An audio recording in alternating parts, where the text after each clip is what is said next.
ஆஸ்திரேலியாவில் மேலும் ஒரு இந்தியர் மீது தாக்குதல் நடத்தப்பட்டுள்ளது.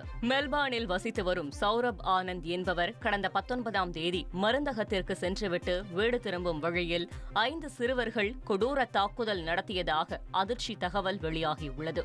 இதில் படுகாயமடைந்த சௌரப் ஆனந்த் மருத்துவமனையில் அனுமதிக்கப்பட்டு சிகிச்சை பெற்று வருகிறார். இச்சம்பவத்தில் 4 பேர் கைது செய்யப்பட்டுள்ளதாக ஆஸ்திரேலிய ஊடகங்கள் தெரிவித்துள்ளன. ஆஸ்திரேலியாவில் அண்மையில் இந்தியர் சரண்பிரீத் சிங் என்பவர் கார் பார்க்கிங் தொடர்பான பிரச்சினையில் தாக்கப்பட்டது குறிப்பிடத்தக்கது.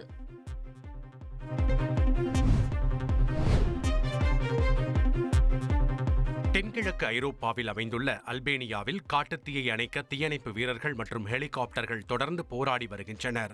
அல்பேனியாவின் வடகிழக்கு பெல்க்வேஷா நகராட்சியில் பலத்த காற்று மற்றும் வெப்பம் காரணமாக காட்டுத்தீ பற்றி எரியும் சூழலில் காட்டுத்தீயை கட்டுப்படுத்த 90 வீரர்கள் மற்றும் 2 ஹெலிகாப்டர்களை அல்பேனியாவின் பாதுகாப்பு அமைச்சகம் ஈடுபடுத்தியுள்ளது.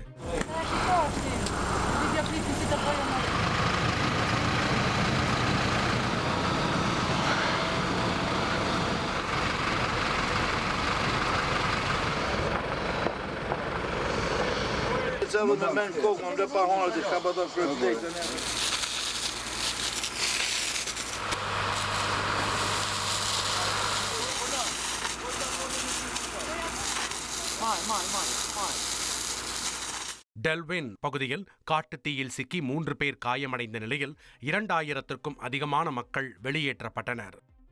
ட்ரெண்ட ஃப்ரெண்ட் ஆக்கிக்கோங்க. தந்தி டிவியின் சப்ஸ்கிரைபர்ஸ் அண்ட் ஃபாலோவர்ஸ் குடும்பத்துல நீங்களும் இணையுங்க.